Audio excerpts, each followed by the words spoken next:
Well, welcome to today. You know, every time we do a podcast, I know I sound sort of overly excited, but I love the Word because I know the Word can change your life. We've been talking about the gifts of the Spirit, and this is one of the things that changed my life. I saw some of it to a measure growing up. But when I saw Brother Emmanuel come from Africa, and all at once I saw the book of Acts open, man, I wanted them in my life because I saw how they helped people. I saw how their life was changed as a result of the gifts of the Spirit in operation. Specifically, and I think God starts with these at the beginning, is word of wisdom, word of knowledge, and discerning of spirits because they reveal something.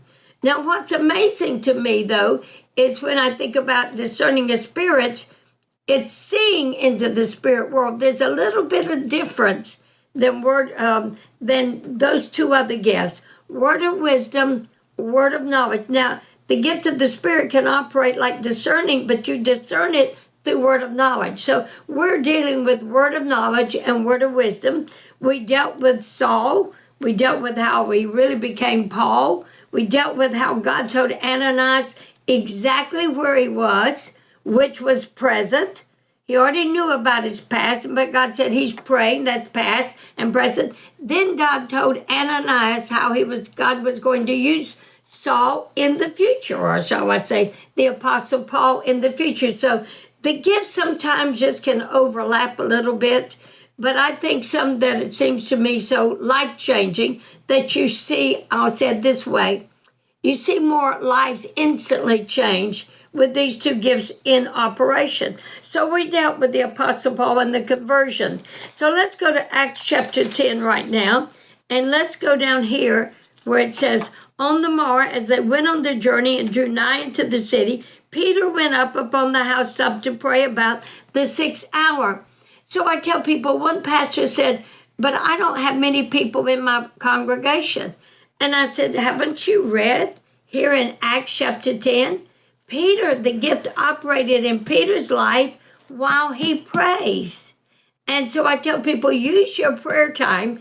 Be open for the gifts to operate in your prayer time and watch how God will change. I have a friend who this is the gift operates in her, but it's not in the church as much as she'll go up to a stranger.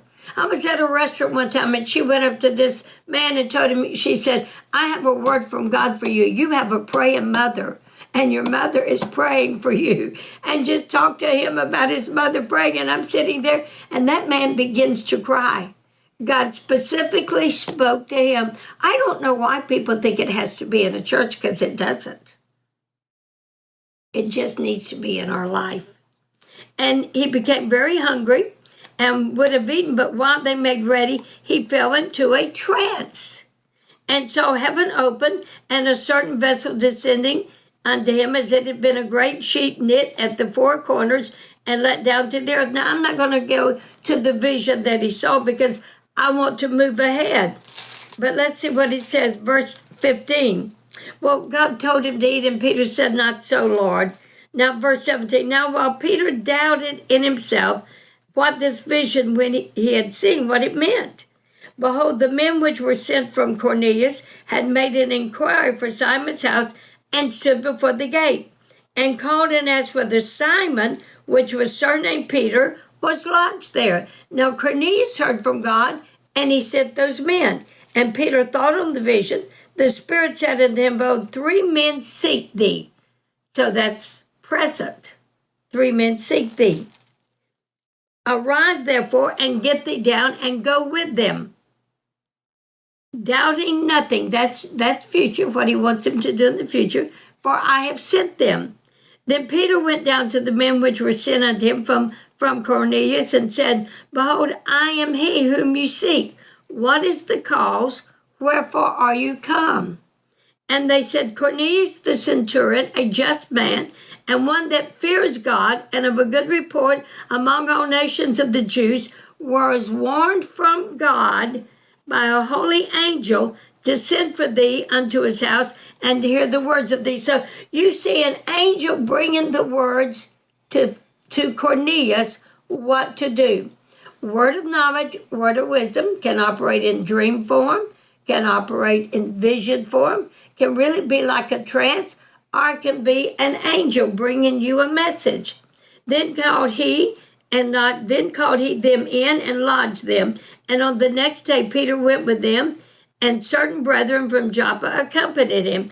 Then it begins to tell us what he had the experience in Cornelius' house, how Cornelius became saved and his household, but how God works with word of knowledge, word of wisdom.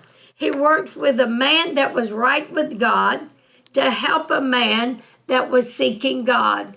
I think I want some more of these, I'll say it this way, these house experiences.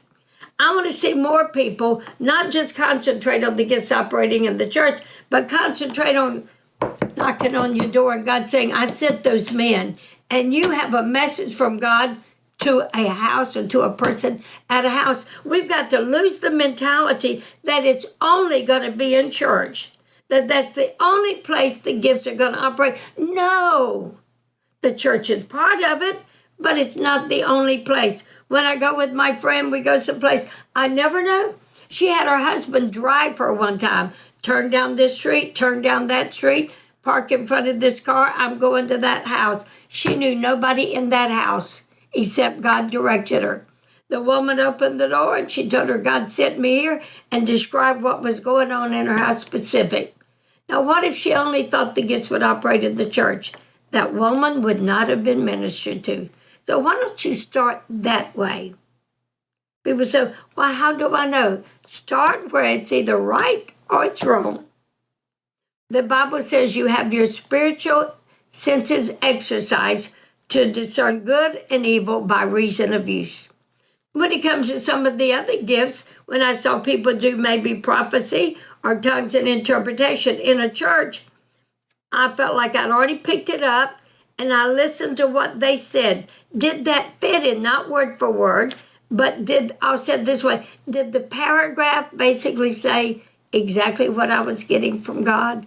Just I'll say it this way, just learn to trust God and start operating in it. What about Jesus? Come on now. At the well, when he met the woman, and he said, go call your husband. I love that. He told her how many husbands she had had, but it didn't stop him from ministering, and he didn't minister to her based on what was going on in her life then, although he knew it. Too many times we Pentecostal would say, well, you're living with a man that you're not even married to, that we would let that be the message when that was not the message at all.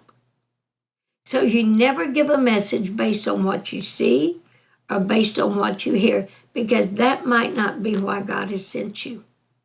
Isn't it exciting, though? But you find out why he sent you. You don't jump to conclusion, and you don't pull in the natural into the arena of the supernatural. You stay in the supernatural. I remember someone said to me, so-and-so relative of theirs was here, and they don't know Jesus. I pray that you can minister to them. I said, do you want me to do it in the flesh? If I do it in the flesh, I could ruin everything.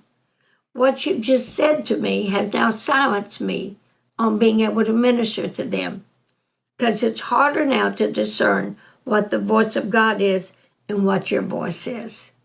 But the real voice of God is available to all of us. And I just love it when I study about the things of God. I love it when God spoke in Numbers 12, when Miriam and Aaron began to speak against Moses because he married somebody they didn't think he should marry. And I love it. In verse 2 it says, and they said, had the Lord indeed spoke only to Moses, hasn't he spoken to us too? The difference they forgot was Moses was a prophet called by God to lead the people. Someone and I was just talking this week, and I don't mind saying it because it was a wonderful conversation. And they were saying, I didn't realize that the pastors were accountable to so many, like we have an accountable board. And I also have my pastor. And I said, well, yes, because people aren't qualified to judge the pastors. They're not in the same league. They don't have the same anointing. They don't have the same calling. God has said in the church, apostles, prophets, teachers, evangelists, pastors. If you're not my apostle, if you're not a prophet, if you're not an evangelist, pastor, you're on my same level, or teacher, but you're not qualified. I said, God would never go and get somebody unqualified to judge somebody he had qualified. So I said, it's so amazing to me that churches, people set themselves up to fine or to criticize or pass judgment on their pastor. You're not qualified. You've never been called qualified. Stay out of the area where you're not qualified. Stay in the area where you're qualified. And they said, well, I never thought about that. And I thought, and that's why you get in trouble. When you see something, you pray. But here they are, they're criticized. Hasn't he spoke to us too? There are different levels of prophets, but we'll get into that. And the Lord heard it. I like that. God hears everything. My mother, this when I first started ministry, she went to the Lord and she said, Lord, my daughter works so hard. And he said, and I pay her well. He says, beside this, you're murmuring and complaining. She came to me, she said, I'll never say another word. I said, I wish every Christian would realize God hears everything you say. We want power of life and death in the tongue, but we want him to erase it if it doesn't, come on now, if it gets us in trouble. You've already sent it on the airways. Words are so powerful. I've even walked in a place one time and I thought, ooh, they've been talking about me. You could just like feel the air, the words in the air. They're powerful. God heard it. Now the man Moses was very humble, more than all men who were on the face of the earth. Suddenly the Lord said to Moses, Aaron, and Miriam, come out, all three of you, to the tabernacle of meeting. I would have immediately fell on my face and I would have crawled to that meeting. I wouldn't have walked to that meeting. My husband, he was just so when I would do something that he didn't particularly like, he'd say, Dathan, get a cup of coffee. Let's go sit in the sunroom and talk. Finally, it dawned on me one day, and he would always start it, this is how I feel when. And so you just, because I loved him, my heart would melt. But one day he said, Dathan, get a cup of coffee. Let's go to the sunroom. I said, I'm not going in there. I'm not going in there. Aaron and Miriam shouldn't have went there. They should have crawled there. I said, I get in trouble when I'm there. He said, okay, let's get on the golf cart and let's take a ride. I still got in trouble the same way, but it just seemed, I said, you need to build good memories in the sunroom. Listen, so the three came out. Then the Lord came down in the pillar of cloud and stood at the door of the tabernacle. In other words, he blocked their exit. Not really. And he called Aaron and Miriam, and they both went forward. Then he said, hear now my words. If there is a prophet among you, I, the Lord, make myself known to him in a vision. I speak to him in a dream. Not so with my servant Moses. He is faithful in all my house. I speak unto him face to face, even plainly and not in dark sayings. And he sees the form of the Lord. Why then were you not afraid to speak against my servant Moses? I tell people, I said, what people don't realize, they're levels of prophets. Their level of every office, there is levels. You need to learn to recognize that and realize what you're not qualified to handle. But he says there's a special relationship between Moses and I that you don't participate in. Wow. Wow. Wow. When I knew my husband was not, I just sensed he wasn't going to live long. I did not know Brother Emmanuel and told him, had went to him in private and said, Earl, you're not going to be here next year. When I come back, it'll be your kidneys, but God's going to take you home before you go down so far. And so, I'm making a long story short, but basically I would say to him, because I didn't know what God had said to him, Earl, get into the Word. When he came down and I had to get onto dialysis, I said, Earl, get into the Word. Let's fight together. We can win this thing. Let's fight together because we'd won so much. And it said, Datha, you don't know the conversations between the Lord and I. Leave it alone. I wasn't about to. Earl, come on now. We can lick this. If you'll join with me, if you'll fight with me. And it'd say, he said it probably about twice, and I knew not to say anything more. Datha, God didn't reveal our conversations. Leave it alone. So then when he passed away and I tried to call him back from the dead, God said, who's saying that? And I said, I am. And he said, what would he say? Wow. Wow. I wasn't qualified to even judge how my husband was taking the word or not taking the word because I wasn't involved in their conversation. I wish more people would learn things like this. We put pressure on people to get their healing the way we think they should get their healing, and we have no idea what conversations. My husband never told me that Brother Emmanuel had come and told him that he would go to be with God before the year was up. I did not know that. Would I have done anything different? I don't think I would have. But maybe I wouldn't have put such pressure.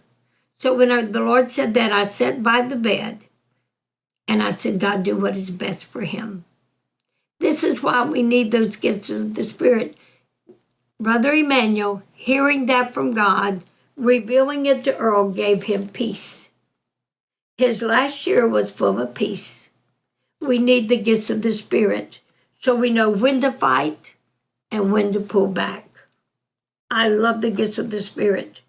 Psalms 139:2 says, you know my sitting down and my rising up. You understand my thoughts afar off. You comprehend my path and my lying down, and are acquainted with all my ways. God knows everything about you. He knows everything about your partner. You may not know, but God knows everything about you. And David had that revelation.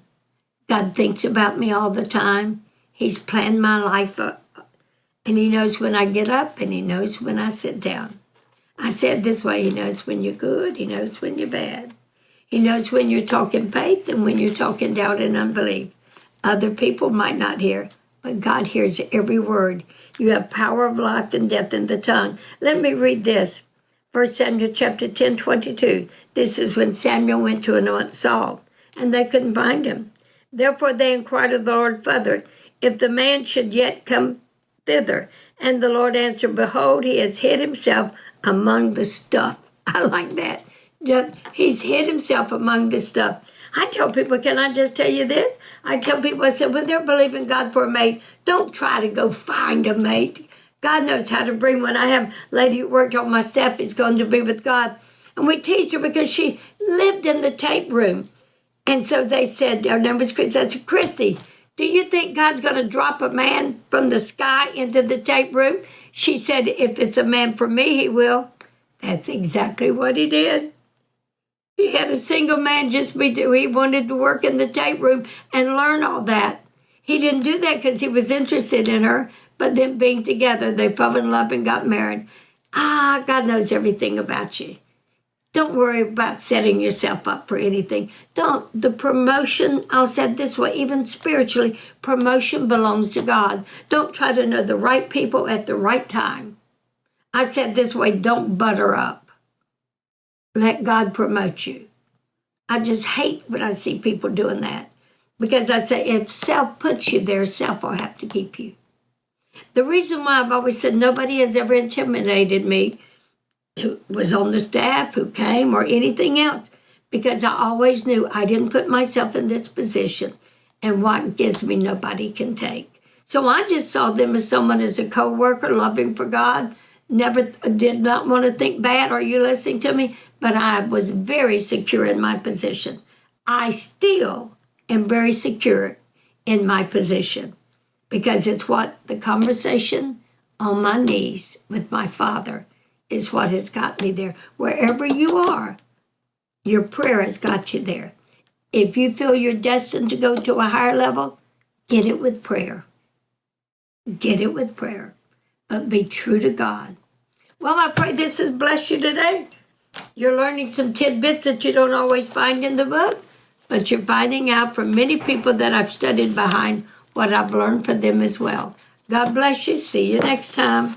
Have a wonderful day, but start exercising and believing God for the gifts. God bless you.